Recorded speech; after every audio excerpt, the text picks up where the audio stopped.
Welcome to another episode of The Hype Show. This is Big J all day, aka the Mighty Big J. Thank you so much for joining me for another episode. This is the Tuesday episode here. If you're new to the channel, please be sure to subscribe to the channel and like and comment on this video and make sure and do so and tell everybody you know here. I appreciate that very much here. It does help the channel. And if you're not new, thank you so much for joining me for another episode here. This episode here, we're going to be talking about the entire results of the Week 13 schedule here, including the Thursday night matchup here that took place last week here between the Dallas Cowboys and the Seattle Seahawks here. We're also going to talk about everything that occurred on Sunday, including the Sunday night football game, and we'll close out the broadcast by talking about the results of last night's Monday night football matchup. And we'll talk a little bit about the Monday night football matchup to start week 14 between the New England Patriots and the Pittsburgh Steelers. So we'll touch on that to end the program here. Thank you so much again for joining me here. I hope you guys are having a great week and a great holiday season so far here. The first game we're going to talk about here, again, that Thursday night football matchup that took place last Thursday, November 30th, here to kick off week 13. The Seattle Seahawks traveled to visit the Dallas Cowboys here, and the Dallas Cowboys won by a final score of 41-35 here. This was definitely a shootout. This definitely was not a defensive game by any means here. Both defenses were in a situation where they had to play. They didn't play well at all in comparison to how they've played previously. Seattle's defense has been kind of up and down all year, but Dallas Cowboys, as you know, they went feast or famine on most bad teams here. And interestingly enough, the Seattle Seahawks were only the second team at some point all season that they beat that was above 500 when the Cowboys beat them, meaning they had a at this point before the game, the Seattle Seahawks were 6-5. And the only other team that was above 500 that the Dallas Cowboys have beaten at any point in this season was way back in week 2 when the Jets were 1-0 coming into the game. So the Dallas Cowboys, they beat up, but like I've said all season, they beat up on teams that aren't as good as them or don't have as good of a record as them or are worse off than them. And when it comes to the teams that are on their level, we're still waiting for them to prove that. They'll have that test coming up this Sunday when they face the Philadelphia Eagles for Sunday Night Football. We'll talk about the Eagles and their result later in the program here. But yeah, I just found myself kind of compelled that this game was as high scoring as it was because I honestly thought it'd be a situation where Dallas would possibly beat this team by 2 touchdowns, but the game was much closer. In Seattle, they hadn't scored like this all season. That's kind of the thing that jumped out to me as well here is when I think about the Seattle Seahawks and 35 points here, if you go back and look at their schedule here, they've only eclipsed the 30-point mark 5 times all year, and the first 3 times happened the first 3 games of the season. After that, they were scoring 24 points, 17, 20. They only scored 3 at Baltimore. You know, they barely they got 29 against Washington, so that's not 30 either. So this was only the 4th game all season where they hit above 30 points. So in my opinion, Dallas, they show that they can beat another team that's not on their level, but we're still waiting on them to truly beat a team that they know somebody they're gonna see down the road. So this game didn't really do anything for me except for show that Seattle they've lost 3 games in a row now. They lost their 2 divisional games against San Francisco and Los Angeles respectively. And they get to see the Seattle or the San Francisco 49ers again here come December 10th here in 5 days this Sunday 4:05 Eastern on Fox. So that could possibly be a 4th loss in a row and a 5th loss in 6 games. So Seattle's tail spinning at the wrong time. This is their longest losing streak of the season by far. They hadn't lost more than 1 game in a row. They never had a 2-game losing streak, and now they're at 3. So for me, Seattle, their schedule doesn't get any easier because they got to host the Philadelphia Eagles after they play the Niners. Then they have to travel to Tennessee on Christmas Eve. Even though Tennessee's not that great of a team, the idea of traveling east into that Eastern time zone is going to be kind of tough on them. So we'll just have to see if Seattle can hang in there because when you look at the entire standings of the NFC, they're still in the mix. It's just that they can't lose any more games. They can't drop off any further than they are sitting at 6-6 right now. So that to me is the key for the Seattle Seahawks. As far as the Dallas Cowboys, what I'm waiting on them to prove is if they can beat a top-notch team here, and they'll get that chance, like I said, against Philadelphia here. Excuse me. Yeah, the Dallas Cowboys now sit at 9-3 in their division.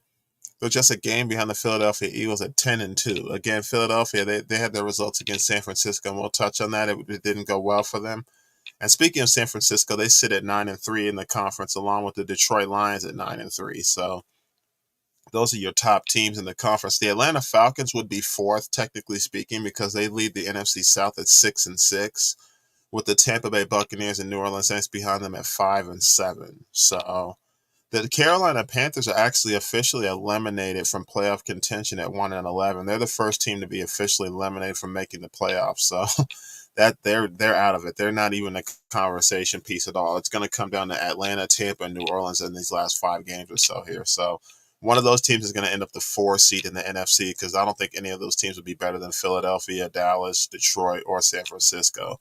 Unfortunately for Dallas, if they don't win their division, they'll end up being the highest wild card available, which would be the 5 seed. So that means they would most likely travel to Atlanta or to Tampa or to New Orleans for their first playoff game, even though they have a better record. I guarantee they would probably win that game, because the NFC South, like I've said all year, is a very muddled division, and one of those teams has to go to the playoffs by default before winning that division. So not really too worried about that if you're the Dallas Cowboys. They want to win that division, and with them being only a game back and facing Philly here on Sunday, they really, really want that. They're hosting Philadelphia too, so they want to get some get back here after losing to them 5 weeks ago. So we'll see what happens here this coming Sunday. The Cowboys will be at Buffalo that following week, December 17th at 4:25 p.m. Eastern on Fox. Then they're at Miami on Christmas Eve. That one's going to be, those next few games are for the Dallas Cowboys here.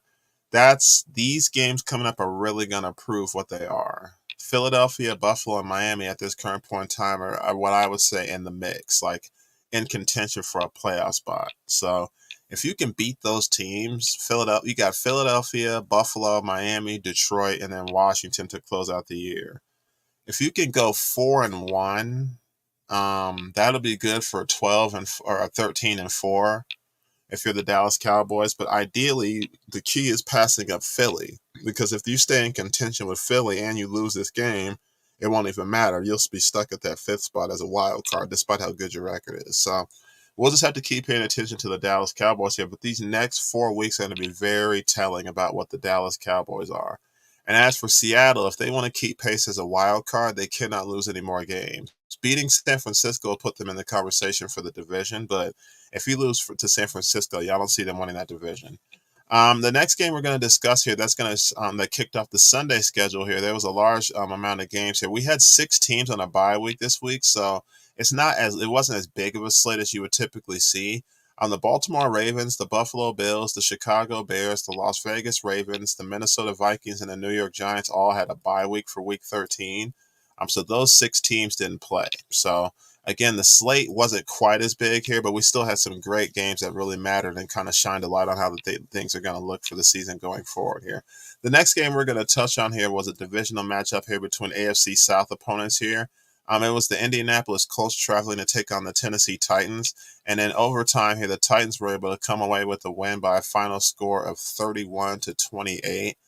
Gardner Minshew, he's filling in well for Anthony Richardson for the Indianapolis Colts, and he has them at 7-5 now. They're definitely in contention for a wild card spot. And Jacksonville, we'll talk about them to close out the program and kind of how that relates to the Colts and Titans here. The Titans are sitting at 4-8 now. They're at the bottom of the division. But with the Colts winning and with Houston getting their victory over Denver, which we'll talk about as well, each of those teams sit just a game back of Jacksonville at 7-5. Jacksonville is now 8-4. They lost to Cincinnati in overtime last night. We'll go into more detail about that. But the AFC South, like I said, the South divisions are going to be muddled and very close. And again, we're seeing that happen again here with the AFC South here. Jacksonville, Indianapolis, and Houston are all within a game of each other. And to me, this game right here was something that the Colts needed to do to keep themselves in contention. The Colts are 5-1 on the road, which is crazy to me. They know how to go into your building and take a victory, but they're just that's crazy to me. They're just 2-4 at home. They're 5-1 on the road, but they're 2-4 at home. That's strange. That's also very dangerous, because when a team is good on the road like that, but they can't really handle the home field, it sounds like it's a detriment, and it is, but being able to go on the road and take games is going to be something that Indianapolis will probably have to do if they make the playoffs. So it's a good thing for them. Gardner Minshew, speaking of him, he was 26 of 42 for 312 yards and 2 touchdowns, no interceptions. He threw a touchdown each to Michael Pittman Jr. and Alec Pierce. Michael Pittman, 11 catches for 105 yards.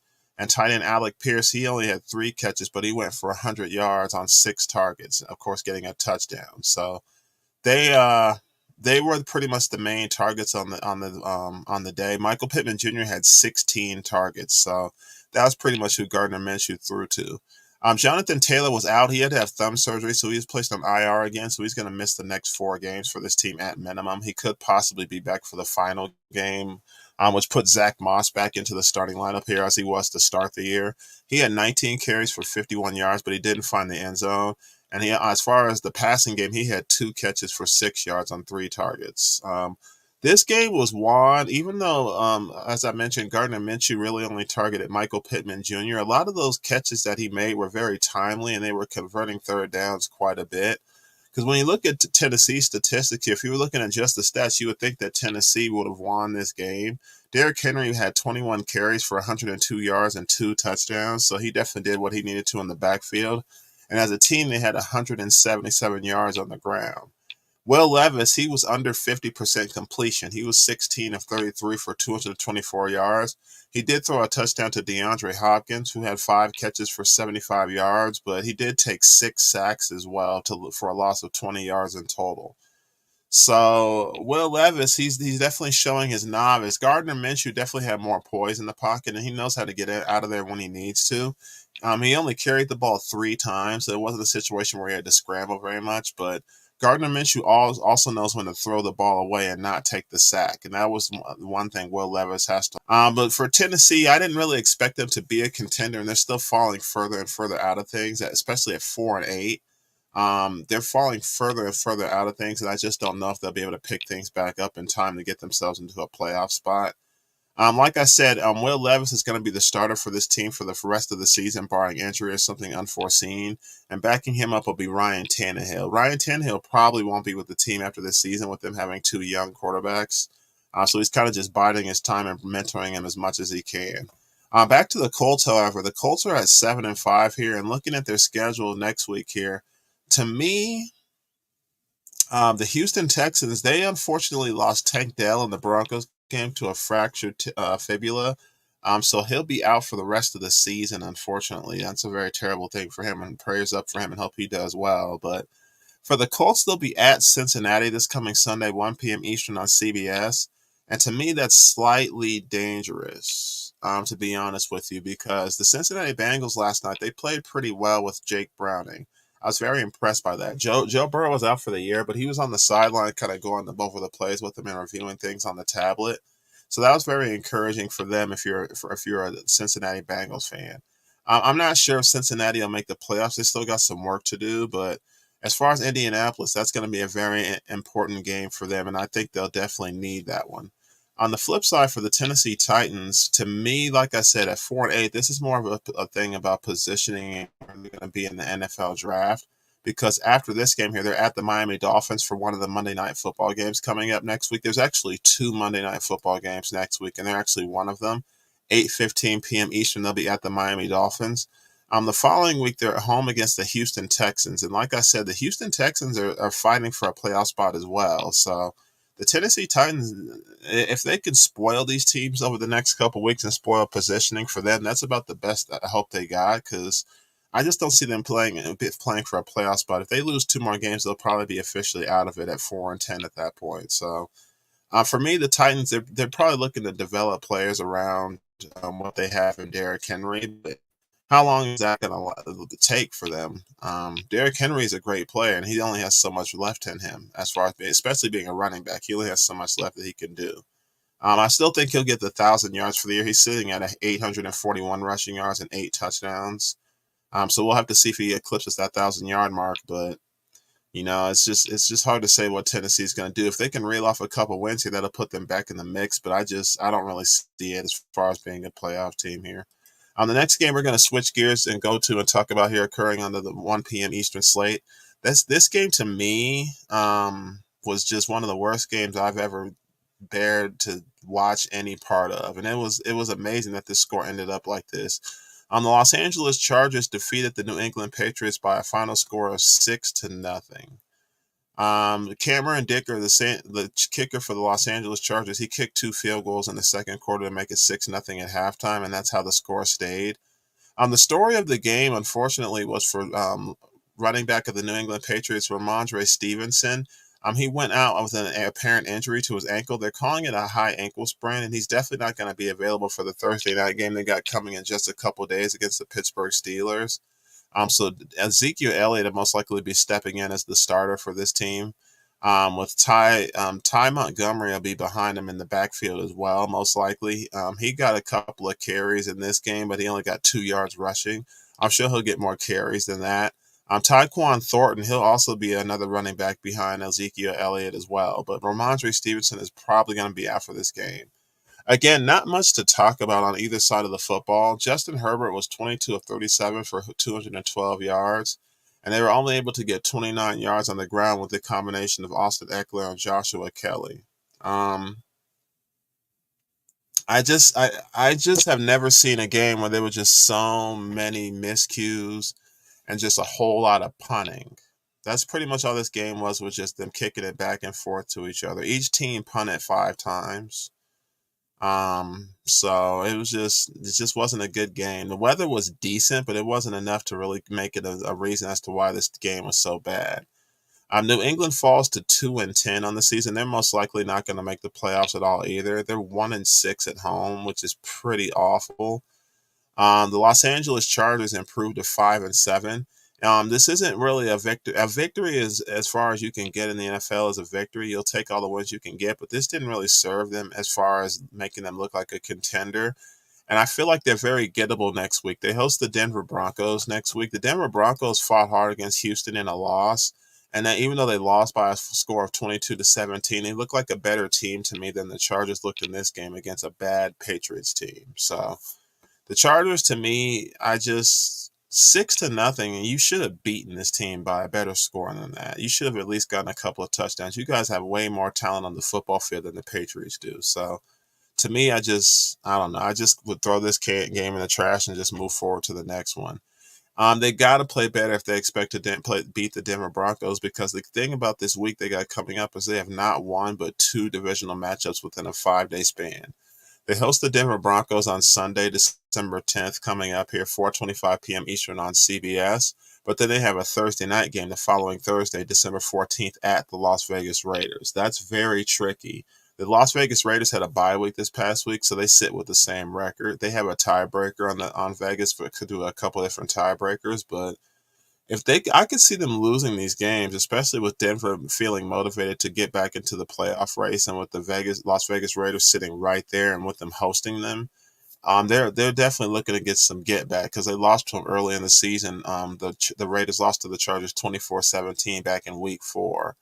So I'm sure they're looking to get some get back and get some revenge on the Chargers and get themselves back in contention as well. Because in the AFC, nobody's really out of it. If you look at the AFC and look at the standings as far as the wild card hunt and who's really in a position to get a spot, there's nobody really out of it except for like a couple of teams. Out of the 16 teams that are in the AFC, sorry, out of the 16 teams that are in the AFC, there's really only a couple that are out of it to me. The Titans, the Patriots, and the Jets.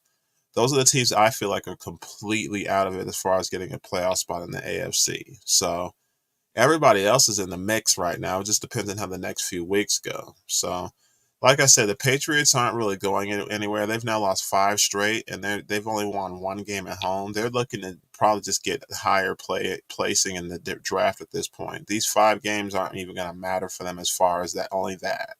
So they're not going anywhere. Again, they've lost 5 games in a row, and they've lost 8 of their last 9. So not going anywhere. They're at the Pittsburgh Steelers this coming Thursday for Thursday Night Football.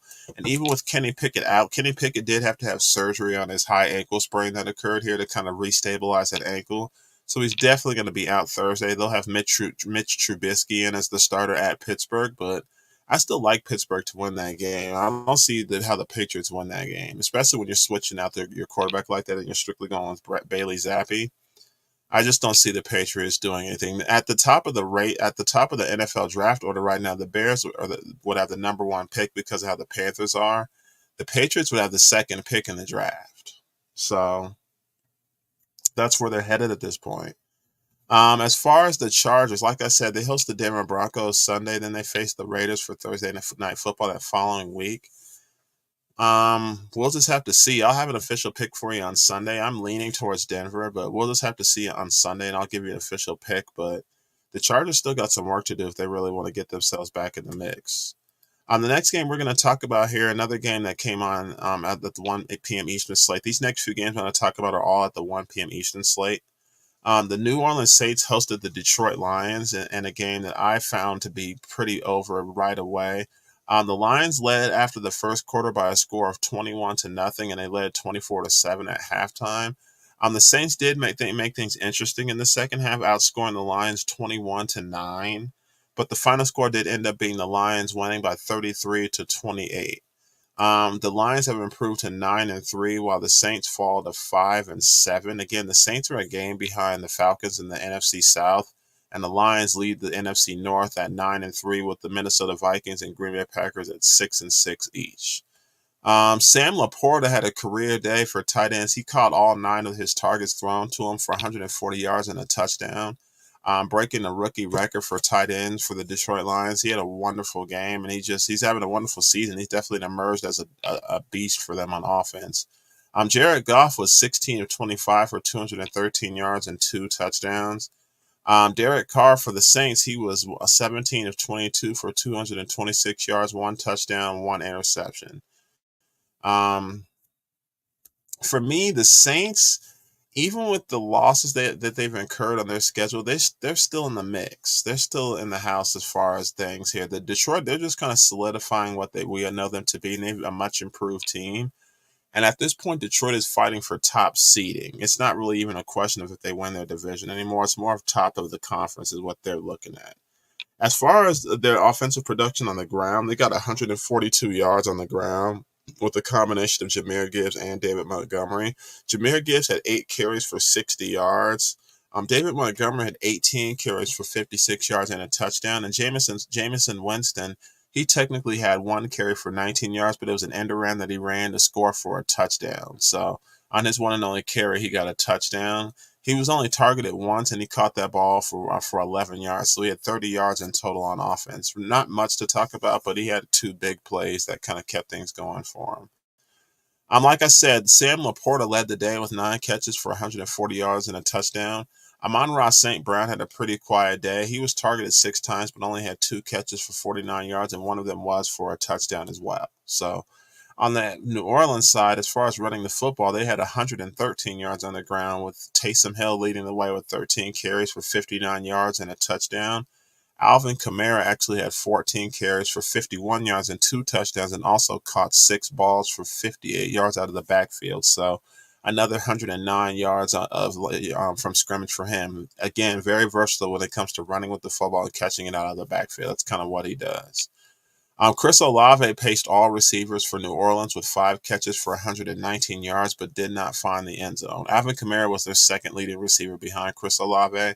And Michael Thomas, he's been placed on IR with the foot injury that he's dealing with here, so he isn't going to be available for the next few games, also including this one. And something to note here, Jimmy Graham, they brought him back as a tight end. He had one target, and he caught 1 catch for 6 yards for a touchdown. He did catch a touchdown, but for me, Jimmy Graham being there, I'm not sure what it is that he really does for this team. I think it's more of a mentorship at this point here. There's not really any times where he's really focused on the offense as far as the starting tight end, because the tight end that they typically feature the most is Foster Moreau. And then Taysom Hill, he can catch the ball, he can run with the football, and he can pass on his own because he was a quarterback in college.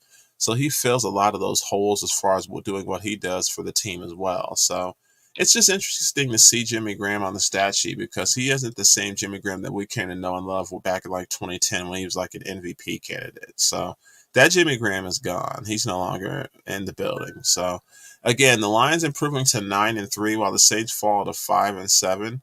I'm looking at the Lions schedule coming up here. They're at the Chicago Bears this coming Sunday, 1 p.m. Eastern on Fox. On the following Saturday, December 16th, they host the Denver Broncos at 8:15 p.m. Eastern on the NFL Network. That's going to be a very interesting game here for both teams here. The Denver Broncos, We'll talk about them shortly. They have suffered a loss, unfortunately, against the Texans, but they're still in the hunt by every stretch of the imagination, and they'll need a couple more wins here coming up to keep themselves in the mix as well. So the Detroit Lions at the Chicago Bears, they defeated the Lions a few weeks ago, 31-26. It was a very close game, though. They had a giant lead on Chicago, and Chicago roared back on them to make things close. So I'm sure Chicago will play them tough again this coming Sunday as well, especially with them hosting the Lions. So as far as the Lions go, again, they're trying to solidify their spot at the top of the conference and keep themselves in the mix for a top seed in the NFC. If they could get that one seed, all those games would go through Ford Field. And I think that's what their aspirations are at this point here at this current time. On the flip side here, the New Orleans Saints. I discussed the division earlier. The only team that's out of it is the Carolina Panthers. And with the Falcons leading the division at 6-6, nothing is over by any means in that division. But only one team is making it out of that division as far as the playoffs, and it's whoever wins the division. Nobody else is going to get a wild card spot. The Panthers again are already eliminated from playoff contention. Saints and Buccaneers are a game back, so we'll have to give it another few weeks to even kind of see how things are going to shake out. But there's no clear-cut winner for that division because the Saints led that division for a point here. The Buccaneers led the division early, and now the Falcons lead the division. So that just goes to show you that this division, there's no dominant team in this division by any means. The next game we're going to talk about here, the Atlanta Falcons, one of those teams we were just discussing, they traveled to take on the New York Jets at MetLife Field. This game was very much in the vein of the New England Los Angeles Chargers game we discussed a bit ago. The Ritter he did what he needed to do for the Falcons. They won by a final score of 13-8 to improve to 6-6. The Jets fall to 4-8. The Jets started with Tim Boyle at quarterback. He went 14 of 25 for 148 yards and an interception. Before they brought in Trevor Siemian to replace him. Trevor Siemian didn't fare much better. He was 5 of 13 for 66 yards, and he was actually sacked 3 times, losing 12 yards. Desmond Ritter, he had a very pedestrian day. He didn't even have a 50% completion rate, but again, he did enough to get the win. 12 of 27 for 121 yards and a touchdown.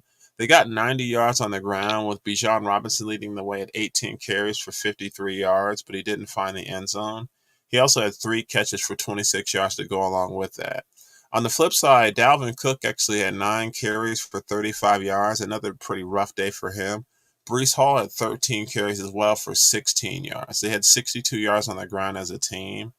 And their leading receiver was Xavier Gibson with 5 catches for 77 yards. The leading receiver for the Atlanta Falcons was tight end Kyle Pitts with 4 catches for 51 yards. Like I said, a very pedestrian day. Neither team really did much on the ground or through the air. This was a very pedestrian game as far as the stat sheet goes, but the Atlanta Falcons did just enough what they did just enough to get the win and keep themselves in the division.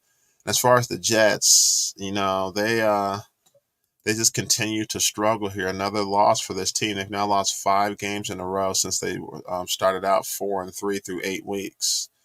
And the thing about it is that the quarterback position on this team is very, very much ruined. It kind of started at the beginning of the season, but there's just certain things that have happened to make it worse.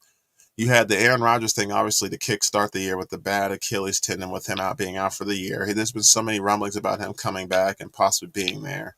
But once he was out, you brought in Zach Wilson, but Zach Wilson struggled pretty early. Like right off the bat, you saw things that weren't going to go well. But they stuck with him, I feel like, too long, and they stayed with him too long to a point where it just festered and made things worse than it needed to be. You bring in Tim Boyle for a game, he doesn't play very well, and then midway through this game, you decide to bench him to bring in Trevor Siemian and bring him in, and he's not much of a cure for that either. So you've tried now 4 different quarterbacks through 13, 14 weeks and haven't gotten any results on that. So it just makes me wonder, as a 4-8 football team, when you look at the conference, they're only a couple of games better than the Patriots.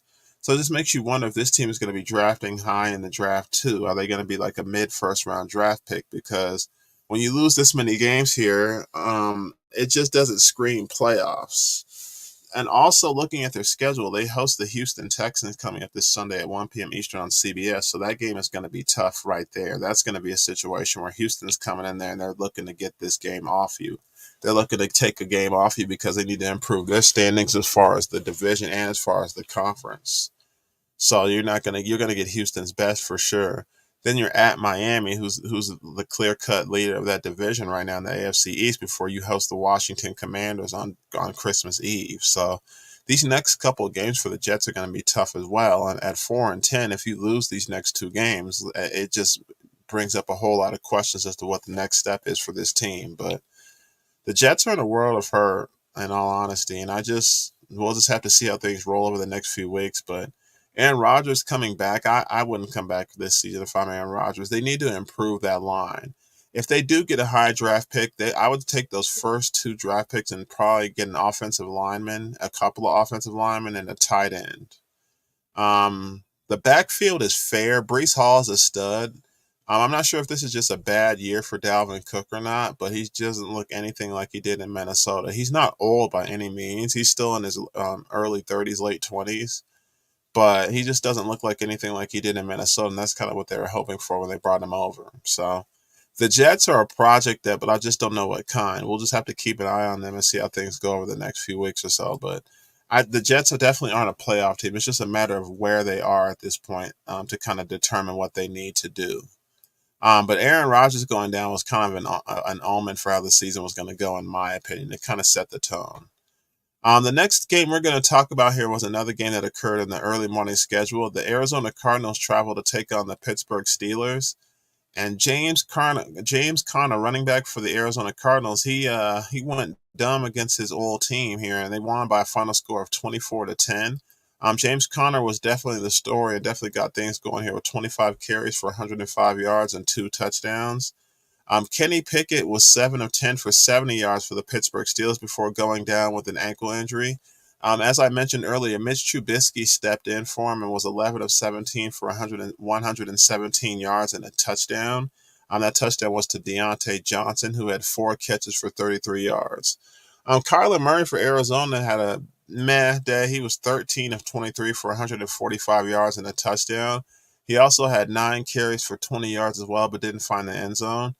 James Conner, of that 105 yards he made up about 66% of the offense, as they got 150 yards on the ground running the football. The leading receiver for Arizona was tight end Trey McBride. He had 8 catches for 89 yards and a touchdown on 9 targets. No one else had more than 2 catches for this team here. James Conner, he was targeted twice but didn't catch the football. And wide receiver Marquise Brown, he was actually targeted 3 times but didn't have any catches either. So very interesting that Pittsburgh losses. I think this had a lot to do with the injury aspect, but Pittsburgh was just a better team all day, and they definitely just came in there and they just imposed their will. That was very surprising to me on a Mike Tomlin coach team here, to just have a team come in and just kind of punk them like that. The Arizona Cardinals, I definitely had them losing this football game, so this was very surprising here. But again, Kenny Pickett getting hurt kind of threw off things a bit. And again, Mitch Trubisky is definitely getting to start this Thursday against the New England Patriots unless something unforeseen happens. But Kenny Pickett had to have surgery to get that ankle restabilized, so he's definitely not going to be available. The Cardinals, this was their first road win all season. They were 0-6 on the road prior to this game here, and they're now 3-10 on the season. The Steelers are 7-5 on the season, 4-3 at home.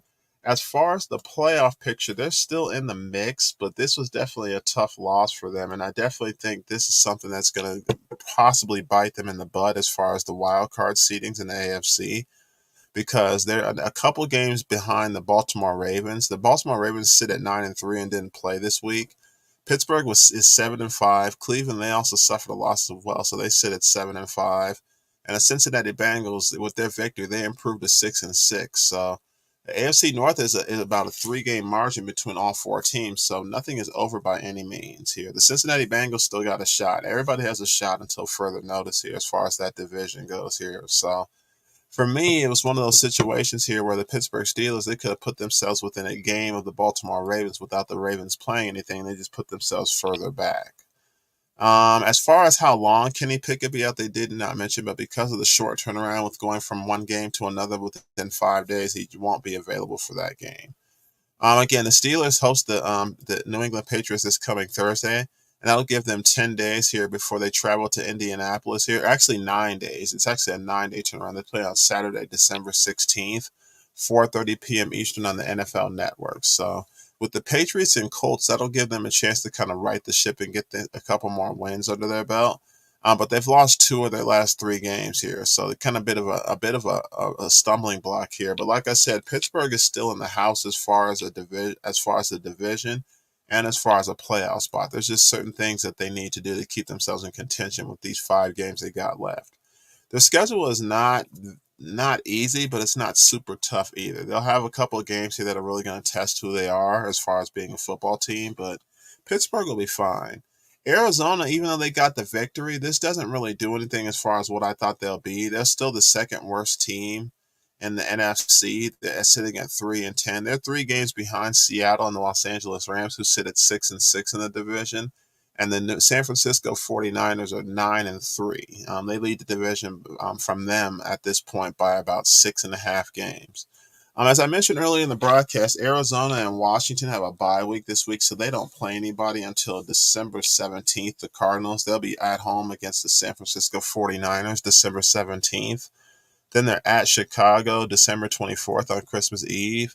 They're at the Philadelphia Eagles on New Year's Eve. So they only have 4 games left here.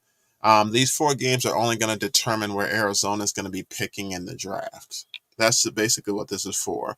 The only teams worse than Arizona at this time right now are the Carolina Panthers and the New England Patriots. So they would be picking third in the NFL draft at this current time right now. So this is basically a race for the top spot. And if you're Arizona, this is the time to determine, if you're going to be taking a quarterback or not. Will they be the team to take Caleb Williams and decide to kind of be over with Kyler Murray? Because like I said, the Bears are number 1 right now via the trade with the Carolina Panthers last year. They have their number 1 spot for the 2024 draft. The Patriots sit at number 2, and the Arizona Cardinals sit at number 3. The Giants are 4, and the Commanders are 5. So as far as the top 5 spot, that's where they kind of sit for the NFL draft. And to me, the Cardinals need that pick. Will they trade out of it? I highly doubt it because they got a couple of holes that they need to fill, and they need premium players to do that. So these next 4 games after their bye week coming up will just kind of be determining where they're picking in the draft. The next game we're going to discuss here, this game was a blowout, and this game was never close from the jump here. Its final score on this one here, the Miami Dolphins, they traveled to take on the Washington Commanders, and they were victorious by a final score of 45-15. Tyreek Hill, he just had another career day with his 2 touchdown catches. Tua Tagovailoa was 18 of 24 for 280. And again, both of those touchdowns went to Tyreek Hill. Tyreek Hill had 5 catches for 157 yards. And he just, his name has jumped up into the MVP conversation. It's not hard to see why. He's easily the best player on that offense, and he definitely knows what he's doing when he's out there taking care of business. As far as running the football, the Miami Dolphins had 123 yards on the ground as well, with Devin Achane getting 17 carries for 73 yards and 2 touchdowns as well. Raheem Mostert, he had 11 carries for another 43 yards and a touchdown also. So, they just Ginsu this Washington football team. That's all you can really say. Sam Howell, he didn't have that great of a day at all. 12 for 23 for 127 yards and an interception. He did not find the end zone. And on the ground, he found the end zone with 4 carries for 21 yards and 2 touchdowns. So he did have 2 touchdowns on the day, but neither one of them were through the air. He had to scramble to get them. The leading carrier for Washington was Brian Robinson with 7 carries for 53 yards. Antonio Gibson also chipped in another 10 carries for 35 yards, with Chris Rodriguez Jr. chipping in 7 carries as well for 29 yards. Again, they had 138 yards on the ground as a team. They did outrush Miami, but Miami, Tua threw the ball so much better than Sam did, so it wasn't even close here. Tyreek Hill definitely deserves to be in the MVP conversation because if you take him out of this offense, if you take Tyreek Hill out of the Miami Dolphins offense, they wouldn't be a great offense. They would still be a good offense, but they wouldn't be those prolific. They would be very gettable and very stoppable if you took him out of that offense. So, That's what valuable player means to me. Most valuable player is how much value you provide. You don't necessarily have to have the greatest stats because we've seen plenty of players with the greatest stats not take their team anywhere. This team is definitely trying to get that top spot as well as far as the AFC. And with them improving to 9-3 on the season here, the Miami Ravens are sitting next to the Baltimore Ravens here.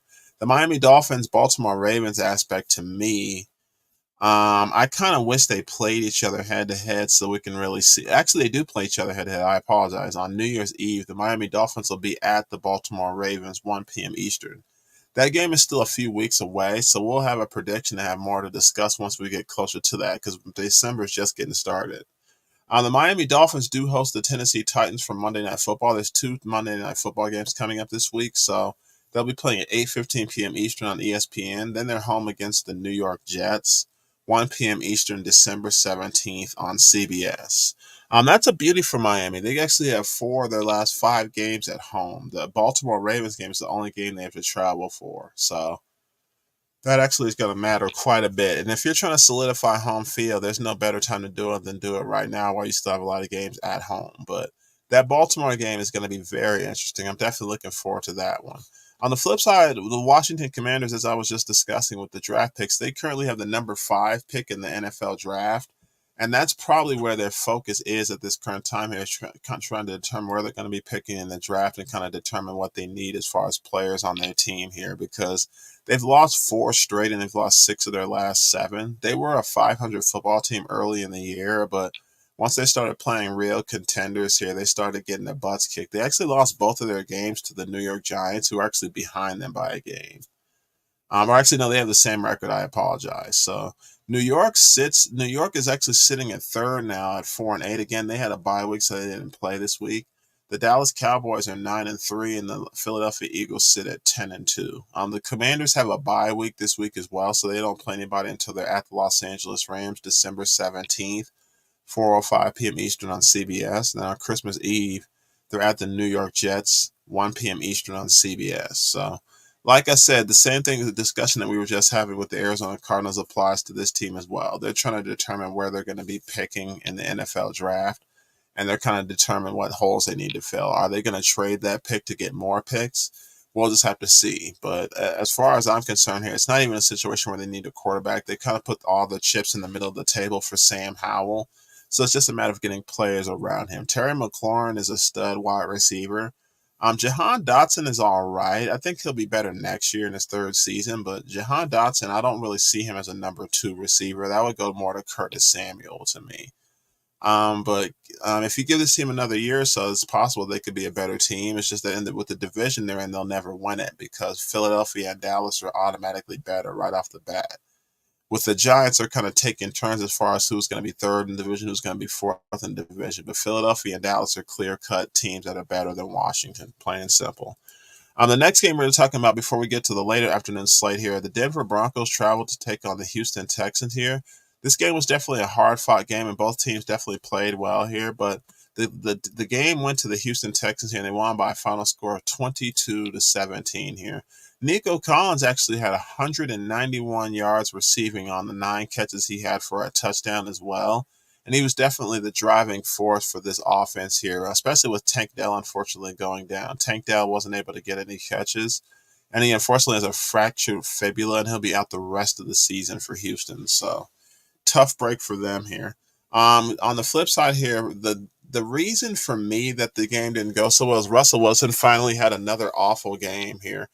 He was 15 of 26 for 186 yards, and he did throw a touchdown to Cortland Sutton. That was a beauty, but he had 3 interceptions here. Coming into the game, he only had 4 interceptions on the season, and now he has 7 after one game with Houston. So definitely a rough day. He did score a touchdown on the ground as well. He had 10 carries for 44 yards and was actually their second leading running back behind Javonte Williams, who had 13 carries for 46 yards. So for Denver, it was their first bad game in a while after going on a 5-game winning streak.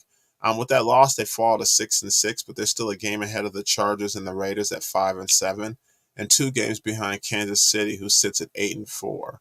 Denver, like I said, they're still in the mix for a wild card spot, and I mentioned prior to this game here that they definitely needed this game, and Unfortunately, it just kind of slipped out of their hands here as the Texans were able to just kind of seal things away late.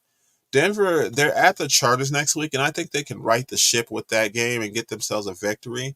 I'll have an official prediction for you on Sunday as far as what the Broncos will do, but I could see them taking that victory. I'm leaning towards them.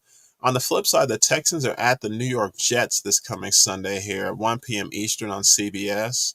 So that game to me, the Jets, I don't think they'll win that game either. I think I'll take the Texans to win that game over the Jets because the Texans need this game.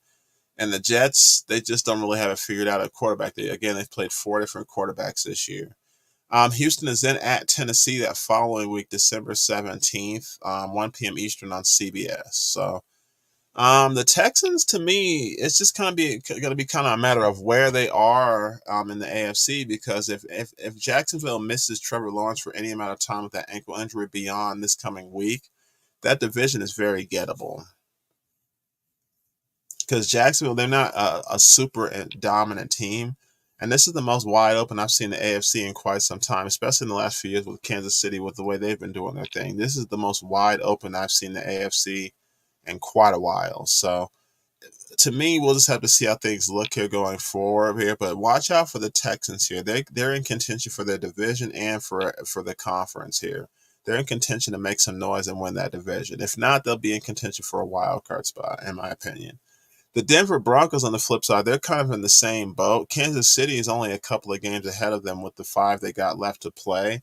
So anything can happen if you're the Denver Broncos. You just got to make sure you get back on the winning side of things here. Like I said, the Denver Broncos are at the Los Angeles Chargers, and the Chargers just haven't impressed me very much here. So I could see Denver taking that game. Like I said, I'll have a prediction for you guys coming up this Sunday, but Denver could definitely get that game here from the Chargers. That's a very gettable game. They haven't overwhelmed me with how they've played it all.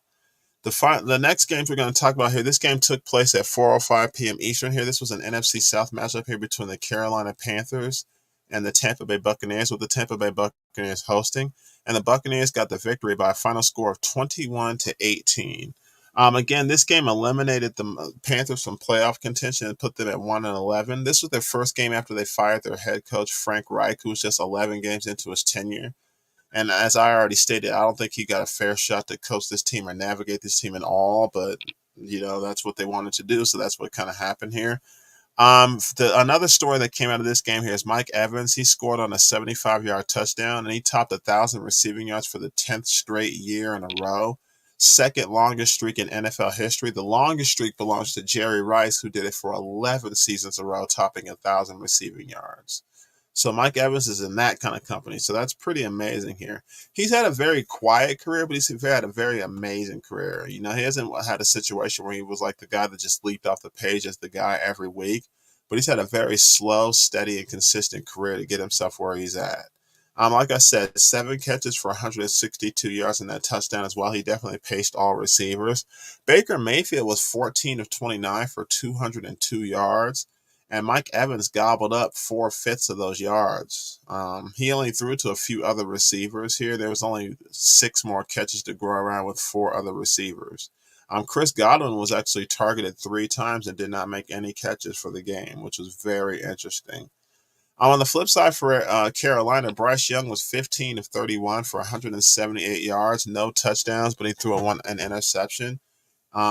As far as running the football, Chuba Hubbard had a great day. 25 carries for 104 yards and 2 touchdowns. Miles Sanders chipped in with 8 carries for 23 yards, but didn't find the end zone. To me, again, Carolina is looking to pick at the top of the draft, but again, that trade pick is going to go to the Bears. That draft pick they're giving is to the Bears. So basically, the Bears, as far as where they're going to pick, is determined by how bad Carolina is. Looking at Carolina's schedule, I just don't see where the wins come from.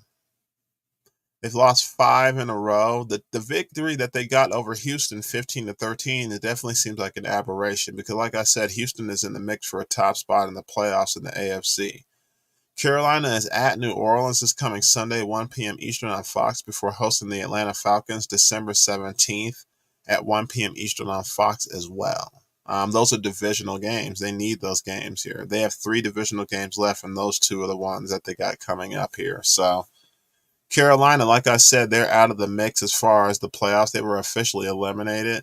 And as far as their draft pick is going to improve where the Chicago Bears pick. It's not even going to have any bearing on where they're picking because they traded their draft pick for 2023 and 2024 away for Bryce Young. And that's looking kind of steep right now. So next year is where we're looking for and looking ahead as far as the Carolina Panthers. The Tampa Bay Buccaneers, on the other hand, they're still in the mix for that division, just a game out of Atlanta. They did lose to Atlanta head-to-head, but they got their shot to get that back this coming Sunday at Atlanta, 1 p.m. Eastern on CBS. So if Tampa Bay can get this win over Atlanta, that'll put them right back in the running for getting that division. And like I said, whoever wins this division will probably be a 4 seed. None of these teams who wins the division will have a better record than like the Eagles or the Lions, the Cowboys, any team like that than 49ers. No way. So this team, whoever wins this division, will be stuck at a 4 seed and they'll probably be hosting the Dallas Cowboys. So we'll have to see how that goes on a week-to-week basis, but that's how things are looking. The next game we're going to talk about, these next 2 games we're going to discuss took place at 4:25 p.m. Eastern. That was the Los Angeles Rams hosting the Cleveland Browns. This game taking place at SoFi Stadium, with each team needing a win. And that took place for the Los Angeles Rams. They won by a final score of 36-19. Getting Kyren Williams back was definitely huge for this team here, and that was definitely what paced this team as far as offense because he's a beast. I really like him a lot. He's a young player, and we didn't really know much about him coming into the season, but with a lot of these players that they have on offense, I think the Rams will be in good hands. Kyren Williams had 21 carries for 88 yards and a touchdown, and he also had 3 catches for 24 yards. Matthew Stafford was 22 of 37 for 279 with 3 touchdowns. So Matthew Stafford, I think the story that made me laugh the most is that his wife kind of came out at the beginning of the season and said he had a hard time connecting with his players, which may be true. But he's starting to get those connections together on the football field, and things are starting to click for this football team. So if that was a problem, that's definitely a problem of the past. The Cleveland Browns, on the flip side here, they're definitely reeling here. They've lost 2 in a row since they started out 7-3. They lost to Denver the previous week in Denver. And then with this game at Los Angeles, that definitely it has them back at the drawing board. So if the playoffs were to start today, looking at the standings, they would still be in there, but it would be by the skin of their teeth. They would be the 6th spot, and they would have a tiebreaker over Indianapolis because of the fact that they beat them head-to-head. That would be the only thing that keeps them in that 6th spot. So with the AFC being as tight as it is here, they're definitely going to have to get it together. There's nothing that really lets me know that they're out of it by any means because we've been discussing the AFC North and how tight it is with Pittsburgh, with them losing Kenny Pickett. Cincinnati lost Joe Burrow already. That division as a whole, the AFC North, is still with 3 games within 4 teams, a 3-game difference. So, they're still in the mix here, but they can't lose any more games. The Cleveland Browns got to find a way to get themselves back on the right track here. They host, ironically, the Jacksonville Jaguars this coming Sunday, 1 p.m. Eastern on CBS. They host the Chicago Bears the following week, December 17th, 1 p.m. Eastern on Fox.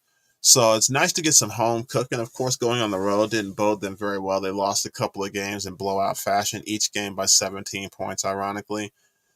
So getting back home will definitely help them out. 3 of their last 5 games are at home, so that'll help them kind of right the ship. And interestingly enough, they only have 1 divisional game left, which is at the Cincinnati Bengals to close out the year. So these games are more important as far as their record overall. Jacksonville and the Jacksonville Jaguars, the Houston Texans, and New York Jets are also conference games. So they do need those as far as the AFC because that helps with seeding, especially with Jacksonville and Houston trying to get themselves in the playoffs. So the Browns are not dead by any means. It's just when you start out 7-3, you don't want to take L's after that, and that's precisely what happened to this team. So we'll just have to see how they bounce back from these losses that they took on the road. Losing to Jacksonville will be detrimental, especially with what happened to Jacksonville with them losing their quarterback. So just got to see if Cleveland still can be in the mix. As far as the Rams, they've definitely got themselves right back in contention as far as the NFC goes. And with them being 6-6, it's not out of the realm of possibility of them getting a wild card spot. I'm not going to go as far as say that they'll win the division or anything like that. But with that win, putting them at 6-6, they have a tiebreaker over Seattle, who is also 6-6 because of the fact that they beat them both times this year. So that ruined Seattle's chances as far as not only winning the division, but getting a wild card spot because the Rams now have a hand in their pocket as far as the tiebreaker. So the Seattle Seahawks, they did more harm than good as far as their divisional ranking with this team. So the Rams, to me, looking at their schedule, they still got a shot. And it's nice to see that they get themselves reinvigorated. Going to Baltimore this coming Sunday is going to be really tough because Lamar Jackson and those Baltimore Ravens are not only coming off a bye week, but they eat NFC teams up. So if the Rams get blown out in Baltimore, I wouldn't be shocked. But after that, they play the Capitals, the Washington Commanders, the New Orleans Saints, and the New York Giants, with two of those games at home. They could get those games. If you end up 9-7 with the San Francisco 49ers as your week 18 opponent, that could very well determine if they're going to get a wild card spot or not. So the Rams definitely put themselves right back in contention, winning their last 3 games in a row to put themselves back at 6-6. And if they get a wild card spot, that'll be a hell of an achievement considering where they started, and especially with all the personnel that you have on your team. There's a lot of different players than you had prior. So that'll be a huge deal for them. As far as the division, I don't see this being a situation where they win it because, again, San Francisco leads at 9-3, and I don't see them relinquishing that because they're looking to get that top seed, especially with the way that they beat up on Philly last week. So the Rams, they're definitely fighting for a wild card spot, in my opinion.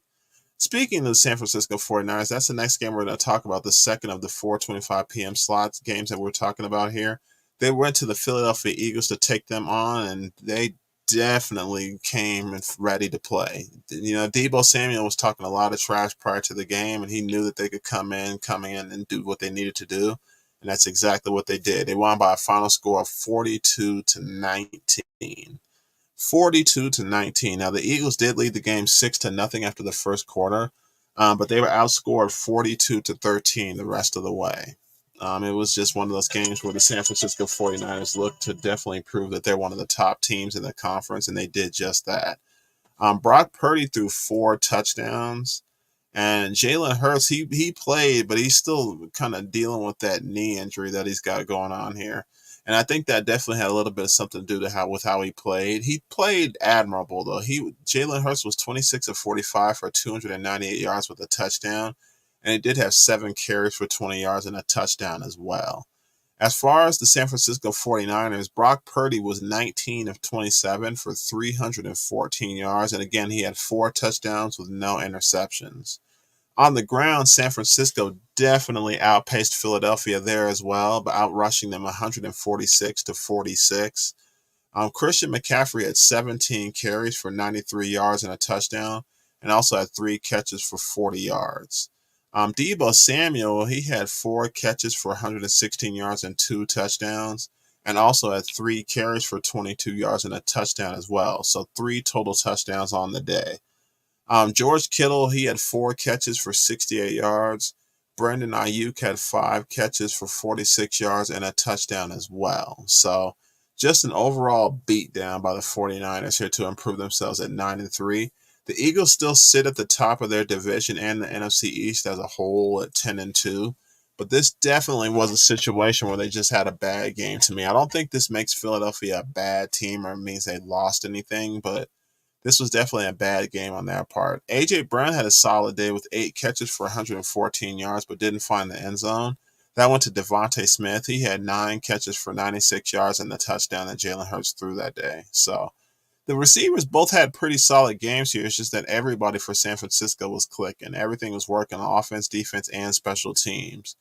Like I said, the Philadelphia Eagles, I wouldn't be worried quite yet, but San Francisco knows that they can beat you now. There was a lot of talk from them after that NFC game, or NFC Championship game, when they lost Brock Purdy with the elbow injury. There was a lot of talk of them saying, we can beat you, and they went out and proved that. The Philadelphia Eagles, again, they sit at 10-2. They are actually at the Dallas Cowboys for Sunday Night Football this coming Sunday, and I think that's going to be a super game. That's going to be a game that I'm really looking forward to. The following week for Monday Night Football, they're at the Seattle Seahawks, December 18th at 8:15 p.m. Eastern on ABC. Excuse me. So the next couple of games are on the road at the Cowboys and at the Seahawks. That's a huge deal for the Eagles. I'm definitely curious if they can get those victories because they need them. If Dallas finds a way to beat them, that's a whole new playing field in the AFC East as far as I'm concerned. Seattle, on the other hand, that's more of a solidifying things for themselves on the Seattle Seahawks as far as that game goes. I don't know if Philadelphia will be affected by that game that much unless they lose to Dallas too. So these next 5 games here, we'll just kind of have to see if Philadelphia keeps themselves in that top spot. But losing to San Francisco like that, San Francisco wanted it. They really wanted it. Philly had won 5 straight games prior to that.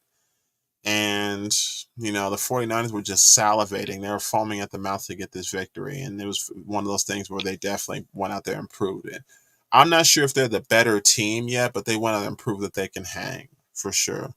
The Philadelphia Eagles, again, they're at the Dallas Cowboys. And on the flip side for San Francisco, looking at their schedule, they're hosting the Seattle Seahawks here this coming Sunday here. Again, that game is at 4:25 p.m. Eastern on Fox. And I could see them winning that game again. They won against the Seahawks pretty handily on Thanksgiving, and they're favored by 10.5. So I could see them winning that football game by about that margin, by about 11 points, give or take. The Seahawks, they're going to be fighting a lot harder than they fought in that first game because the situation is more dire with less games left. There's 5 games left.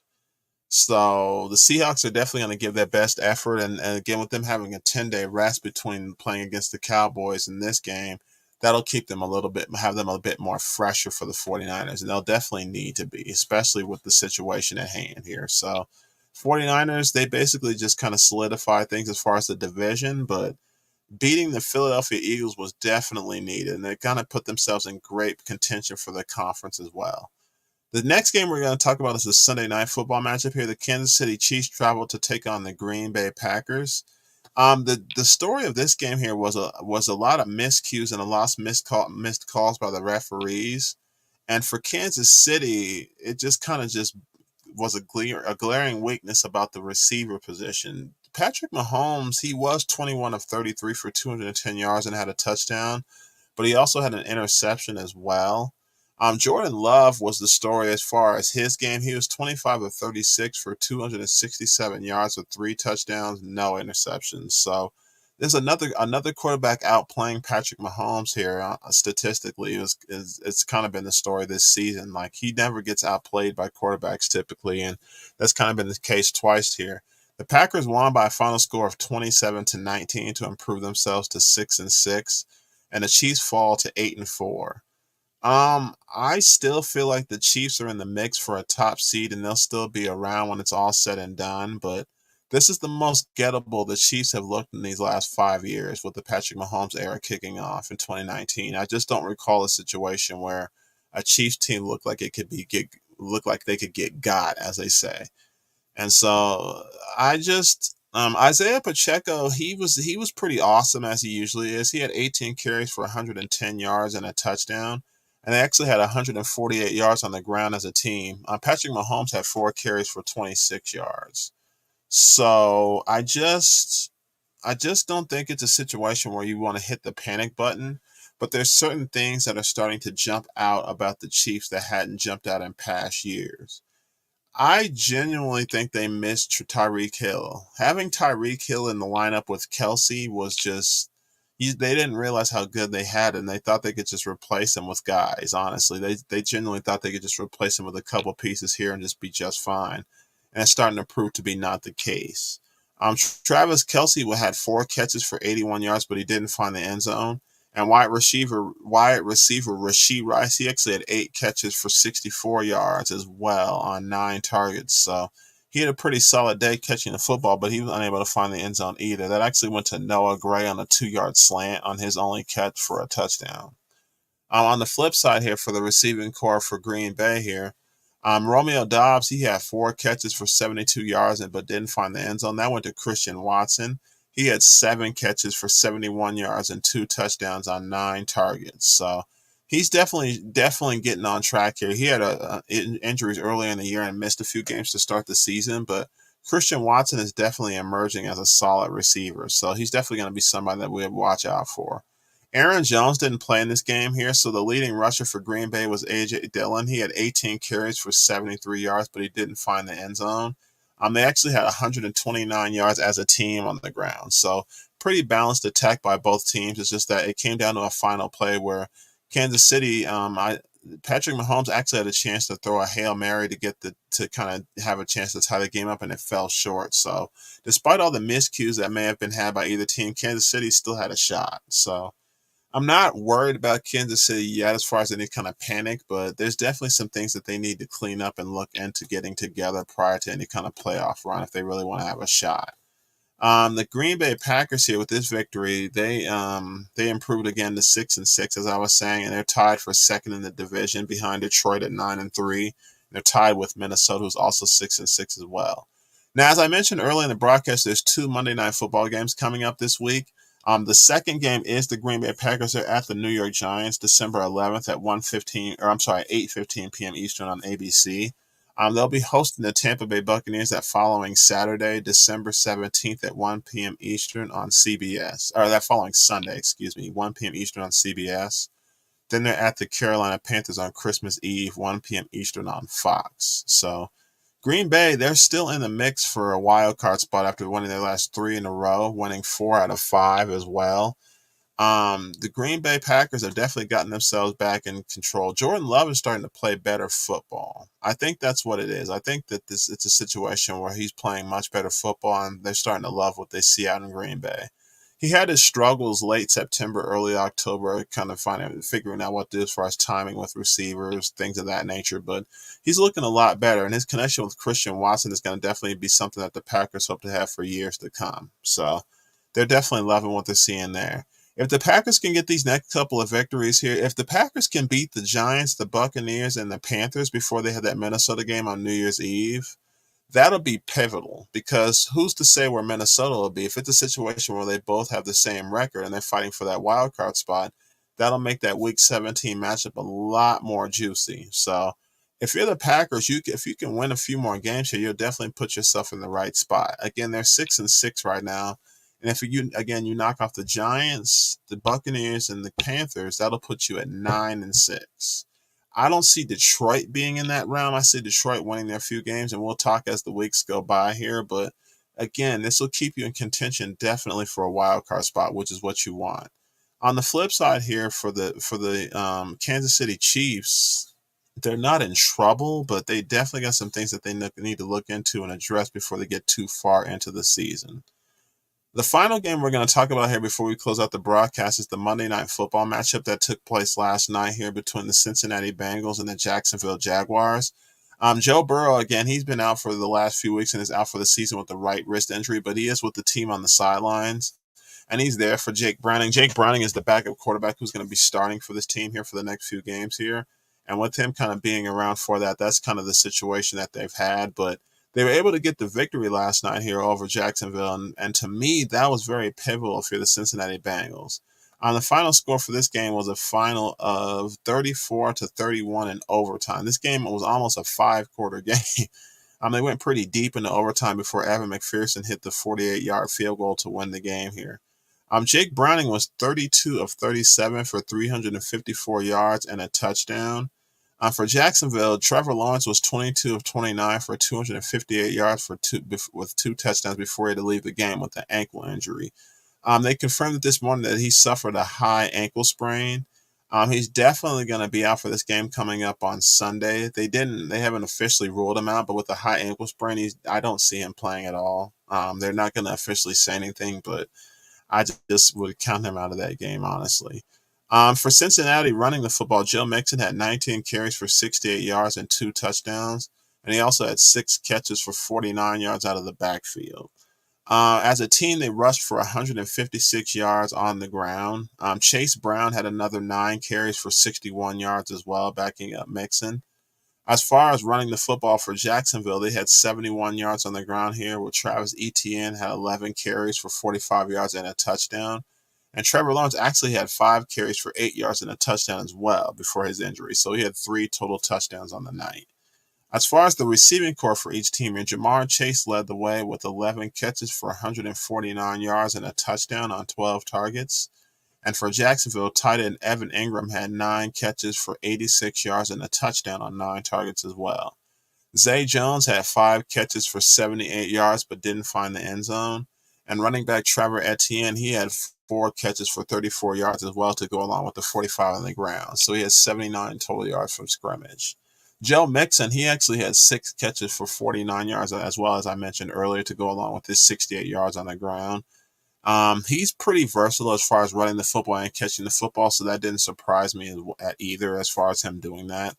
But the Cincinnati Bengals, they righted the ship and got themselves right back where they need to be here. With them being at 6-6, they're still at the bottom of the division, but like I said, they're only 3 games out of the top of the division with 5 to play. I'm not saying they're going to win the division, but they're still in the mix as far as a wild card spot if Pittsburgh or Cleveland slip up. And with each of them losing key players, that's very much a possibility. I definitely applaud Jake Browning. He had an incredible game here, and he definitely got the Bengals right where they need to be. They could have easily folded up to 10 and just not did what they needed to do with Joe Burrow going down. But they found a way to get a win here. And Jake Browning, he looked pretty solid here. And I think he'll be good to go coming into Indianapolis here. They host the Colts this coming Sunday at 1 p.m. Eastern on CBS. And then 6 days later, they'll be hosting the Minnesota Vikings at 1 p.m. Eastern on NFL Network on December 16th. That's a Saturday. So these next couple games are definitely winnable if you're the Cincinnati Bengals. They'll definitely get themselves right back in the mix at 8-6 if they can get a couple of victories. But this is definitely a week-to-week thing, as we say with the NFL, because so many things happen from a week-to-week basis with injuries and personnel.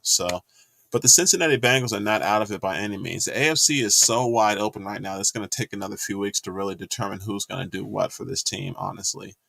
On the flip side for Jacksonville, it's a good thing that this situation with Trevor Lawrence's injury to his ankle is not long-term, because the way that it looked and the way that his own lineman fell on his ankle, it looked like it could have been a possible fracture, like a bone bruise, something in that realm, and that would have cost them a lot of time, possibly this season, especially with how deep we are into the season. So a high ankle sprain, and while not ideal, it's a much better situation than it could have been for Jacksonville. They're going to go with C.J. Beathard. He's the one that came in at quarterback for this team and spelled Trevor Lawrence here, and he's going to be their guy going forward, at least for this coming Sunday at Cleveland. That's at 1 p.m. Eastern on CBS. They then host the Baltimore Ravens for Sunday Night Football at 8:20 p.m. Eastern on December 17th. So as far as how long Trevor Lawrence is going to be out, they didn't say. They just confirmed that he has a high ankle sprain, and he's definitely going to be out for Sunday. I don't see him playing. If it's a situation where he has a high ankle sprain, I don't see him getting ready for Sunday. That's just not a possibility to me. How much time he's going to miss beyond that, they haven't said, and they won't confirm anything yet. But with there only being 5 games left, this is a bad time for that to happen. And like I said, with Indianapolis and Houston each sitting there at 7-5, that's a recipe for disaster, because Houston and Indianapolis each want that division. Jacksonville was able to beat Indianapolis both of their games, and they split with Houston. So that helps them as far as the tiebreaker aspect, if it were to come down to tiebreakers, if these teams all had the same record. But at the same time, this situation is not ideal. And it is a good thing it's just a high ankle sprain, because this is the best case scenario considering the way that injury looked. So Jacksonville, they still sit in the lead here, but come Sunday here, I'll have a prediction for you as far as what they're going to do as far as a victory. I'll have a prediction for you this coming Thursday for the Thursday night football game between the New England Patriots and Pittsburgh Steelers, and we'll kind of preview the schedule one more time here. And then this coming Sunday, I'll have predictions for you and just kind of preview each game for you and kind of go over the statistics, wins, losses, and things of that nature before giving you my official prediction.